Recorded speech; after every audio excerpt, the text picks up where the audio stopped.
can at least take a look at that.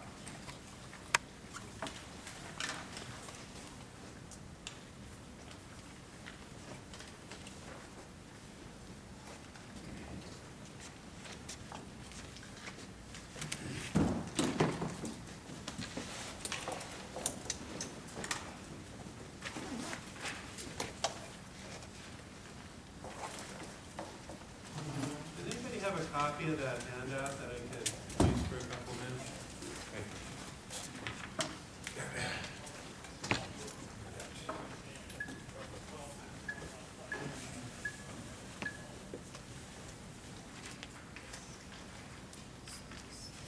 Oh no, the one from last time?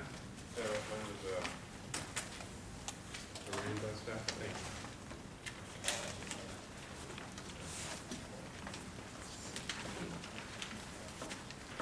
Okay, so the idea then with rainbows is that you have light coming in, and that light refracts on its way in. It takes one bounce off of a raindrop, and then whatever light survives, because some of the light will refract back out here, but some of the light will reflect at this point, and then it will refract again a second time on its way back out of the raindrop. And so essentially what that does is to create an effect that's frequency dependent.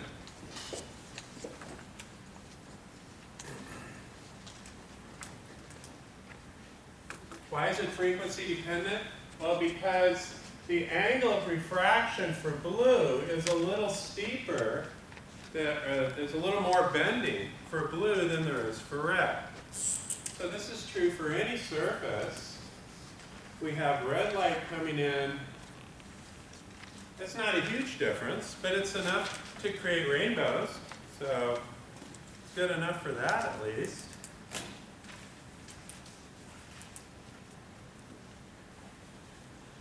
So here's the red light, here's the blue light, bending a little bit more. So the theta blue is slightly greater than the theta red, measured from the horizontal. Or it tends to bend toward the normal if we're thinking in terms of this vertical angle as being our refraction angle. And so when you look at a rainbow, what you tend to see then is the following. First, to view a rainbow, and I wasn't even going to cover this, but last week, I think it was on Friday, but no, I don't have time for this, but then on the way back it started pouring rain when I was going up the Cuesta grade, and it hadn't rained in a while. It just smelled so fresh. Fantastic. I was looking out and I saw the most incredible rainbow that I've seen. It's so clear. It was just beautiful. I go, yeah, I've got this. So to view a rainbow,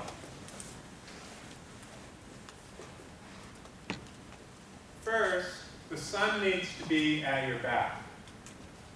Okay, and so you're standing here then, and the sun is sending in rays that are coming in from your back, and then you've got to have water in front of you, water droplets in front of you.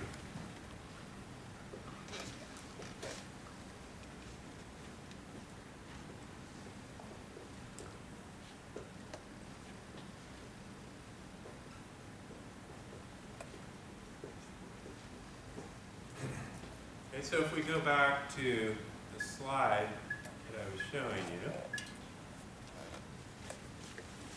Here's the person. Here's the sun to the back.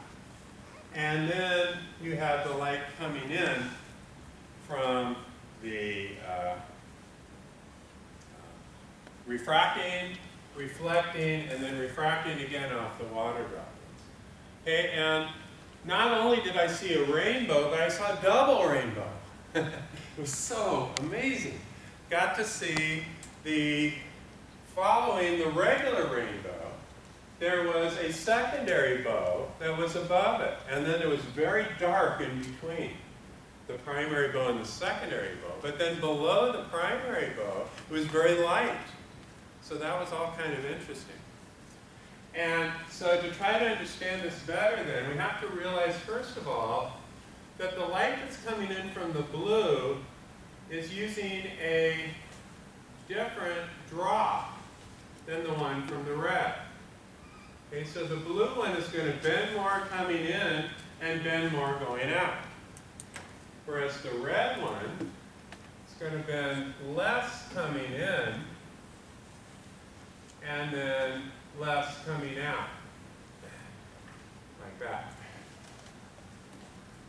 Okay, and so what you end up getting then, because you have more deflection of the blue light, because you have more bending, for the red light, there's less deflection here, a bounce, then less deflection there, is that if you want to see a rainbow, let's say you're here, this blue light from that drop is going to go over your head.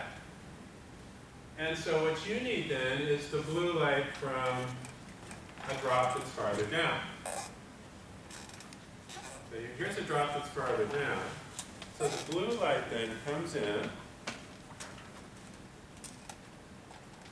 bends more at the first surface, bounces, bends more at the second surface, and then comes into your eye. So you tend to see the red part of the bow up higher and the blue part of the bow down lower.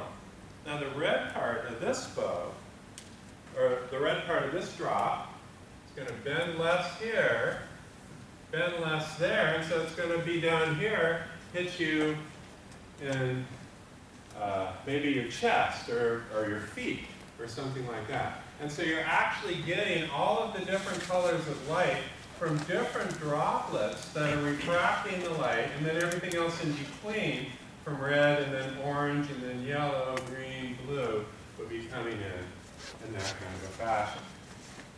And so when you look then at the rainbow, what you're seeing is a certain angle that you're measuring. And that angle is with respect to your horizon view. So the horizon view here, not horizon view, but the axis of the sunlight coming in, it's going to be about 42 degrees. Or maybe 40, depending on whether it's red light or blue light. And so let me just show you a couple of pictures of this. And then we'll go into a few more of the details. Oh, by the way, before I do that, what do you suppose you're going to see if you're looking at, looking straight down and the sun is above you? Let's say you're in an airplane like this. So this, instead of the sun being to your back, what if it's straight above you like that? And then you've got the rain droplets coming in like that. What do you suppose you might see? A circle rainbow. Good. You see a circle, and that's what we're seeing here. You can get a circle just from the symmetry of the problem. The reason why we don't normally see a circle is that we're looking along the horizon, and so that cuts off the bottom half of the circle. But if you're looking from above, what you're going to tend to see is light coming in at a certain angle for red, okay? And then, because that's the top part of the bow, and then a slightly different angle for the blue. And so that'll give you concentric rings of color.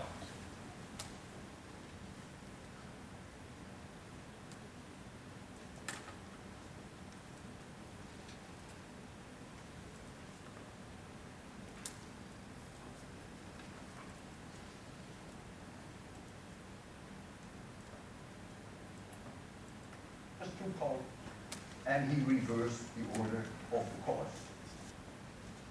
Next slide, please. Okay, in 1972 was the first time that I lectured in 26100, and I lectured 803, which is the course for the vibrations and waves. At that time, we had 500 students in A3. I decided that I was going to cover rainbows during that lecture.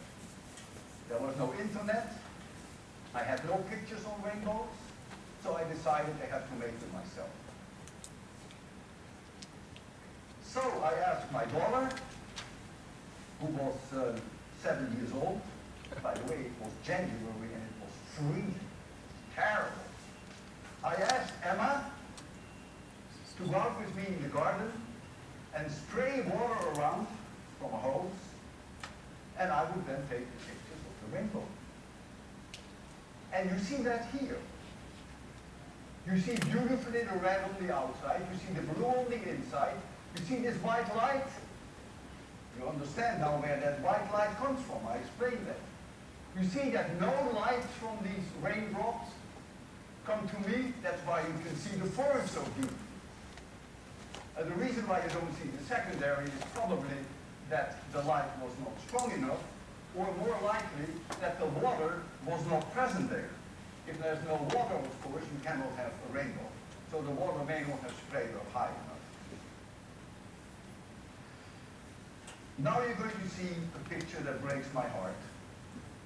But it has broken my heart so many times. This is Emma. And Emma was crying. It was so cold. That was the first time that I told her, Emma, sometimes you have to sacrifice for the sake of science. Since then, she's done it countless times. And right now she loves it. Because this picture is at least in 4 books. So now she's very proud of this picture. Next slide, please. I also tried to make a secondary bowl. And therefore I chose my driveway, which is very dark. So you need a very dark background to see very little light. And so here Emma was again on the left side, spraying water. You clearly see the primary. You see white light coming in from here. And here you do see the secondary. And if you do carefully, you can see that the colors are reversed. You see that red is on the inside and blue is on the outside. Next slide. I got this picture from Michael Sorgi. He took this, I think somewhere in Belgium. There was a waterfall. You see the water of the waterfall. You see white inside the bowl, very white light. Red on the outside, blue on the inside. No light is coming to you here, and therefore you can see beautifully the forest and you can see the sea. Why don't we see the secondary? Probably because there is no water here, because the water of the waterfall didn't spray high enough. The next slide. Now you see it all. These are the famous VLA radio telescopes in Socorro, New Mexico. The primary bowl, red on the outside, blue on the inside. Alexander's dark band, you can't miss it. Really dark. The secondary bowl, red on the inside, blue on the outside. And here you see again sunlight. Remember I told you why outside the secondary you see again sunlight. If you look closely, you see that there is something strange with the blue. It looks like there are dark bands running through the blue. We call those bows supernumerary bows. And they are caused by very small water drops, 1 millimeter or smaller. Everything I've told you so far is what we call geometric optics. But if the water drops become very small, then you cannot ignore the fact that light is also a wave. And the interaction of the wave with the very small drops causes what we call in physics diffraction. And when you have diffraction, red color can destructively interfere with red and make darkness. Red can constructively interfere with red and make bright and that is very typical for diffraction, that you see in addition to bright colors, you begin to see dark bands. And you see them very well here inside this bowl.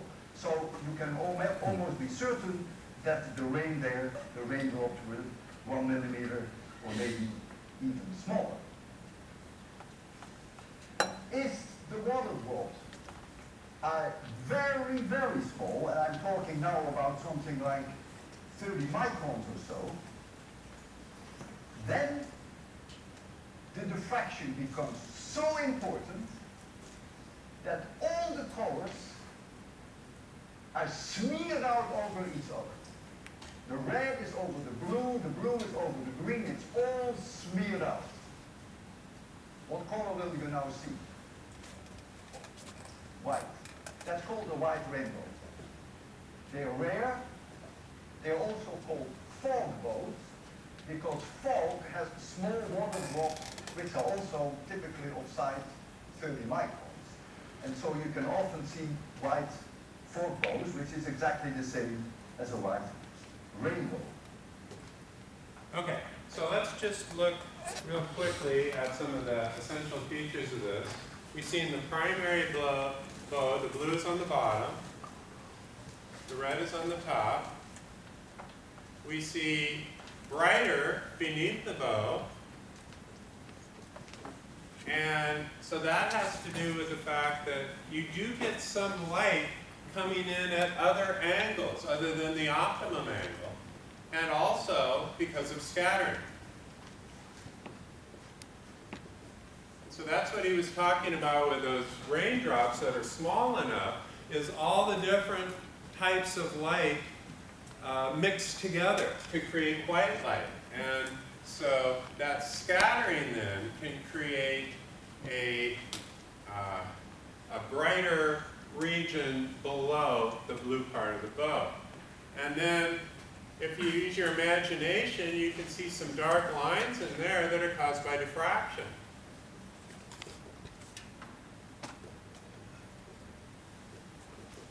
This is single slit diffraction. That is associated with rain droplets that are a little bigger.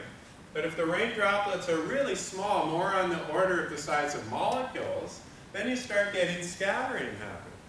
And so that creates this white region, but with little dark bands. Then in this region, the angles prohibit the reflection of light. But up here in the secondary bow, you have reverse colors, and so this is red on the bottom and blue on the top. And so this is our secondary bow. And this is caused by a double bounce. So it doesn't just hit the raindrop once on the back side, it actually has two reflections, and that's what inverts the colors. Question. Is that why they're so typically more faint, because you're having to... Right. Each time that you have a bounce, some of the energy is going to leave the drop. It's not going to reflect back into the drop. So with two bounces, you're losing a lot more light than you are with one bounce. And Isaac Newton was the first one to really figure this all out. Let's see if I can go back there.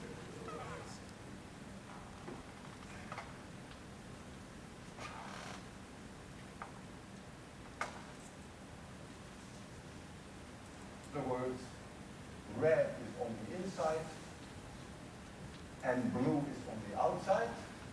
The ball is much fainter. This is the secondary one. Two reflections inside, and this angle is roughly 52 degrees. The secondary ball, we call this, is almost always there. But most of you may have missed it because it's much fainter than the primary ball.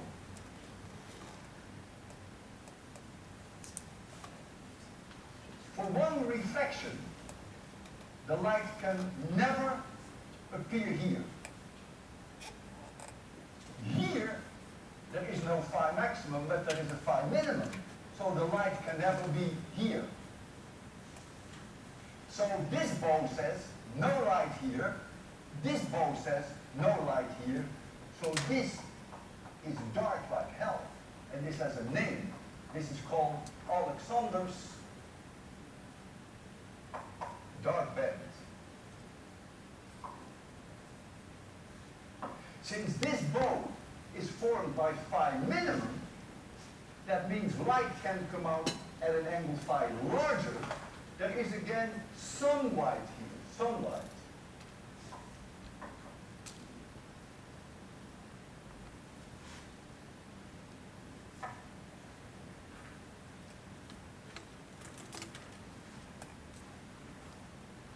And now I want to show you some slides which will make you see what we have just discussed. So let's make sure that we have everything on the board that is relevant, that we have that up. And so if we can have darkness. So you can see from, oops. Back one little bit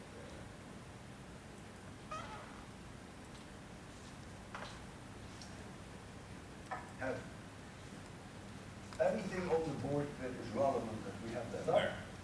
Okay, so you see here then, you can see the geometry of what's happening. The light can come in like this, bounce off, and come back out. But it can do it from any angle. It could come in from the side, go through, and then come out on the far side. It can come in from here, bounce through, and then come out on the far side.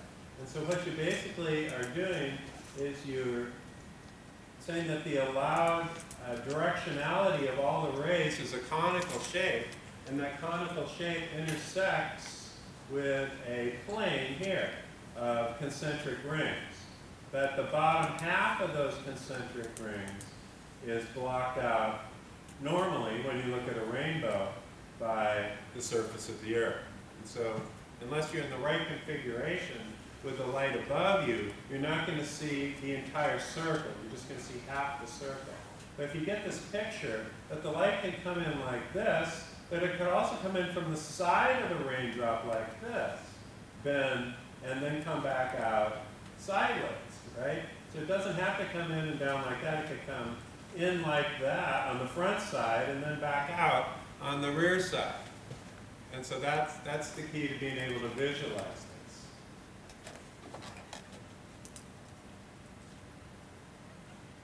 And so what you see here is nothing new.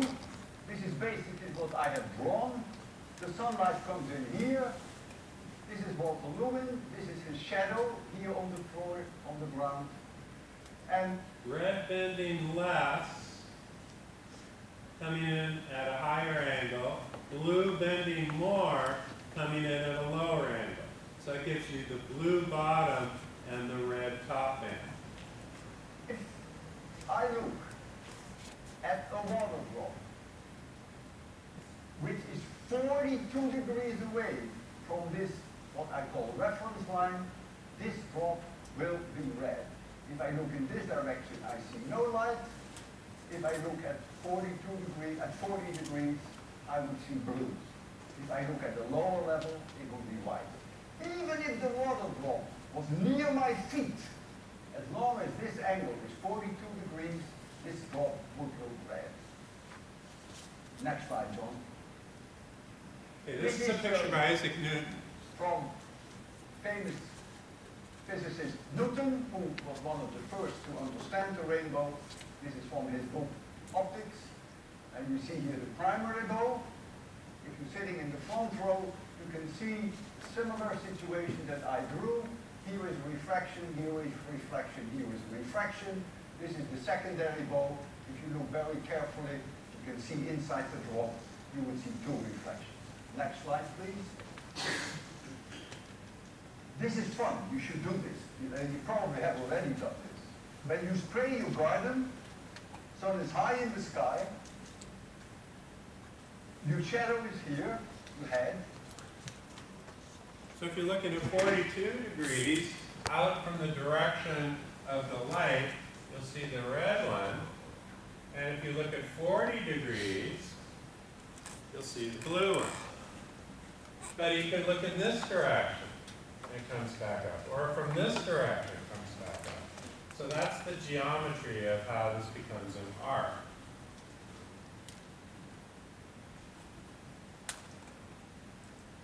"42 degrees away from this line, red.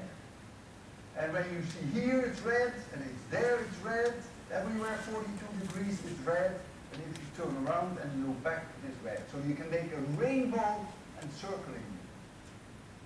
Circular rainbow all the way around. Next slide.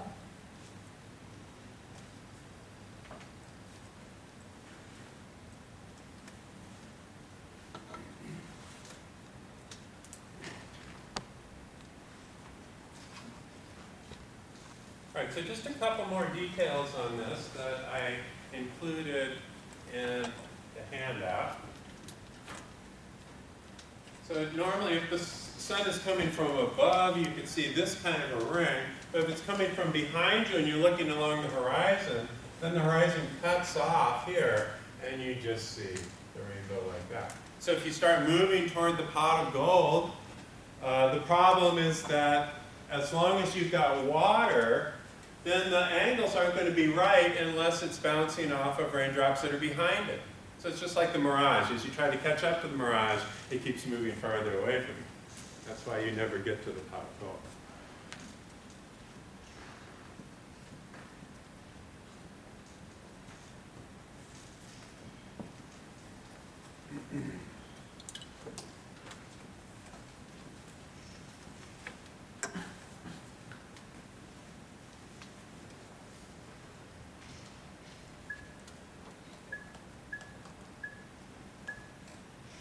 So here again is the picture. There's a little bit of geometry involved with this, but you can get the deflection angle, which I did here, okay, by looking at the geometry of all of these different angles and the different triangles, adding them up to 180. Then you use Snell's law to get the angles of refraction versus the angle of incidence. You end up with this kind of a fairly complicated mathematical expression. So and this is for the deflection angle d of x. Okay, so this is what the total deflection angle is, d of x, relative to the original direction of the ray. The ray comes in this direction, it goes out in that direction, and so then this angle here is d of x. And so if you plot that, what you find is that there's a minimum amount of deflection that happens within a wide range of angles. Notice here that this is a wide range of angles. We can go all the way here from, say, 60 to 80 degrees, and the net deflection hasn't changed very much. Okay, and so the fact that the gradient of d of x is small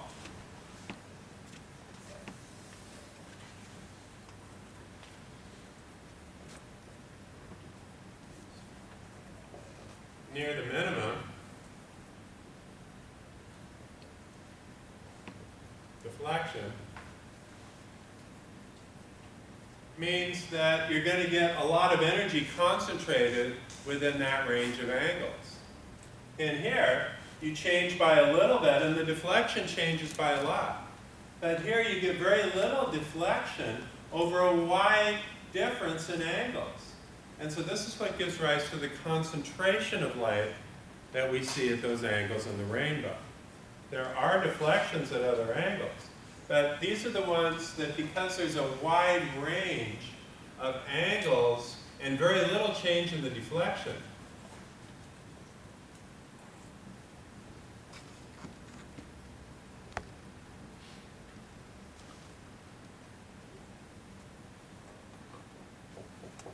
here's our wide range of angles, very little change in the deflection angle. So that's what concentrates them into the rainbow. And so you can actually work this out mathematically then just by taking the derivative of this deflection angle with respect to alpha and setting that equal to 0. And so that's something I'm not going to hold you responsible for down here. That if any of you are interested, you have to take the derivative of the inverse sign to do that. And so I had to look that one up, but now it makes sense. Like from Trigg's for integration, you'd use the sine theta, u equals a sine theta for the square root of 1 over 1 minus x squared. And so anyway, you can do the fundamental theorem of calculus and you end up with a derivative of the inverse sign. And so all of these other things then, you set it equal to 0, and that gives you an angle of deflection. Okay, so the angle of deflection is 59.4, but if we think about that in terms of the complement of that, or 180 minus that, which is the angle that we're looking at above the horizon, 180 minus 38 is that 42 degrees that we talked about before. And so those details are in there. Here's a little more about the deflections between red and blue relative to the reference line. A little better pictures. And then finally this picture here to show what's going on there.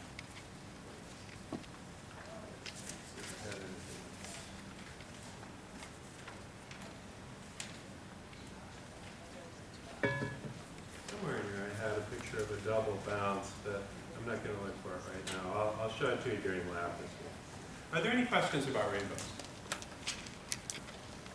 All right, so done with that now. It's time to